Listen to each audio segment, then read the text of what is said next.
Hey guys, and welcome back to my channel. Today we are going to be discussing a ghostly story. It is Wicked Wednesday and we have another episode for you. Also, if you missed last week's episode, I will link it up here. Last week we talked about the Lady of the Lake in Dallas, Texas. It seems like you really liked it last week, so this is actually a request this week that I had from last week's video. So if you ever have any requests for these Wicked Wednesday videos, please leave them in the comments down below. Before I get into this, don't forget to subscribe to my channel because I'm doing this now every Wednesday and you don't want to miss an episode. If you're not familiar with Wicked Wednesday, you missed the one and only episode I've ever done. I do my makeup while I tell a scary story. Today we're actually going to be discussing the Poltergeist curse, which is a curse that is surrounding the original Poltergeist series. So if you're not familiar, the movie Poltergeist came out in June of 1982. Poltergeist was released, followed by a second and a third movie. So that was the original Poltergeist series. Now the movie was remade in 2015, and that's a whole other separate issue here. So we're just talking about the original series, not the remade Poltergeist. In folklore, a poltergeist is known as a very mischievous ghost, basically like a spirit that is in your house, that's really noisy, moves stuff around, not necessarily malicious, but a mischievous type of ghost. So like one that bangs around and moves your furniture and stuff like that. Poltergeists are more likely to be attracted to homes with small children. It's exactly where the story begins. The Poltergeist trilogy is about the Freeling family, and basically they move into this house in the original movie, and the house is haunted by a poltergeist. So furniture starts moving, things get noisy, it's crazy. It's a very iconic movie. If you haven't seen it, I very highly suggest that you watch it. I actually just recently watched it for the first time, so don't tell anyone that. It's a little embarrassing because it's a classic. So basically in this series, they keep moving into these houses that are inhabited by ghosts, and these ghosts are intent upon kidnapping their children, which I'm sure is not the greatest feeling. Move into a new house and you realize it's haunted by ghosts and they try to kidnap your children. Probably not great. The set of the original series and the cast itself is said to be cursed. This is kind of an interesting thing. Let me get a sip of coffee because this shit is real crazy. Also, maybe I should start doing my makeup. That would be good too. I actually have a little bit on from earlier. I literally just have tinted moisturizer on, so we'll just add a little bit. I had to run out to Taco Bell because it's free Doritos Locos Tacos Day. Essentials, obviously. Anyway, they believe that this curse started not only because of the nature of the films and what they were portraying, but because there is a scene in the original movie toward the end. If you are familiar with this movie, you know that one of the most famous scenes is toward the end when the mom is running around freaking out because this ghost is trying to get her kids. Sorry, spoiler alert if you haven't seen the movie. Mom is like running around freaking out and she falls into the pool in the backyard. And in the pool, there's all these skeletons that like pop up from under the ground. She's just in a pool of skeletons.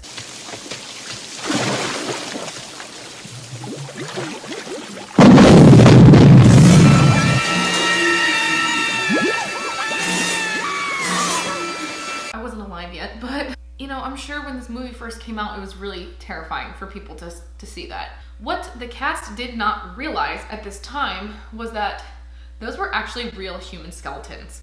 And they had just assumed when they were filming that they were props and that they had made like rubber or plastic skeletons, but no, they were real. And they believe that the curse kind of stems from this. Because they were using these skeletons in the movie and they were real people, I think that they may have like disturbed some spirits and shit got a little weird. Back in the very late 70s, early 80s when they were filming this movie, it was apparently a lot more difficult to source fake skeletons and a lot more expensive than actually just getting real ones. So I'm not exactly sure. I think you can look up where these skeletons actually came from and where they got them from. The cast had no idea at the time that they filmed this, so kind of scary. Let's talk about the curse. The first incident that happened very shortly after the original film was released. I want to say it was a few months later, but don't fact check me on that. Dominique Dunne was the actress who played the oldest daughter in the original Poltergeist film. After the movie was released, she was murdered in her driveway, which, not cute. She had a very abusive ex-boyfriend. He had come to her house to kind of try to work things out with her, and the conversation did not go as he had hoped. He ended up strangling her and kind of putting her out into a coma, and he just left her for dead in the driveway. She was taken to the hospital, and 4 days later she was taken off life support, which is just tragic because she was super young, and it's just awful to be murdered in her own freaking driveway. So that was the first kind of incident that is said to be related to this curse. From there, it just kind of gets worse. Now it comes time to start filming the second Poltergeist movie. They start to get a little worried because things just, you know, are seeming a little weird. One of the guys, Will Sampson, was the actor who played Taylor in the second movie. He actually performed an exorcism on the set. They knew they had some bad juju going on from the skeletons in the first movie, and the girl had died. It was just a little weird. Things just didn't seem right. So he performed an exorcism. He actually went back to the movie set by himself late at night after everyone was gone, and he performed this exorcism. The next day, it was said that the cast felt really relieved. Things were all right after the exorcism, but it does not end there. In 1985, shortly before the sequel came out, another death happened. Dun, dun, dun. Julian Beck, who starred as Kane in Poltergeist 2, passed away. Before he actually accepted the role, he was diagnosed with stomach cancer, and before the film was released, he died, which is really sad. And he was only 60 years old, so he was not that old. Not very long after, in June of 1987, Will Sampson, who was the guy who did the exorcism, he ended up dying too because he had something going on.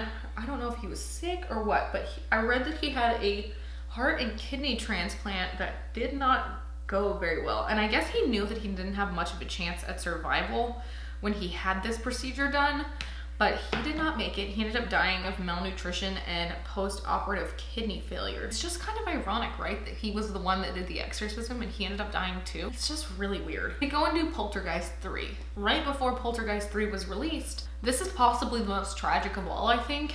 And this is the one that kind of like really stuck with everybody as far as the curse goes. The youngest star of Poltergeist, her name was Heather O'Rourke, and she was the one who played the youngest daughter, Carol Ann. She was the one who got kidnapped by the poltergeist in that very first film. She was the one who made the very famous line, "They're here."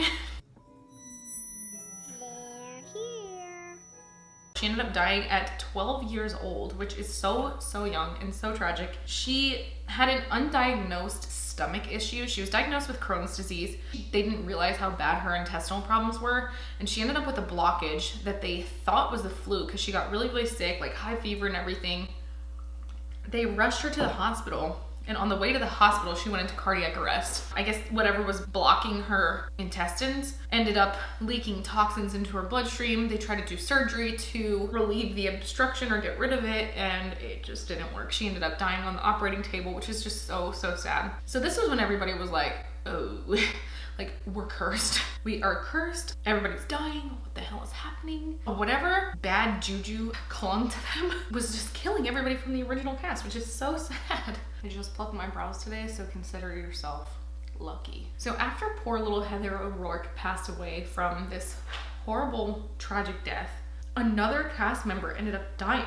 Richard Lawson, he didn't die, but he was real close. A very close encounter with death. This was in March of 1992. He was aboard a US Air Flight 405 when it crashed into Flushing Bay, and it killed 27 out of 51 people on board.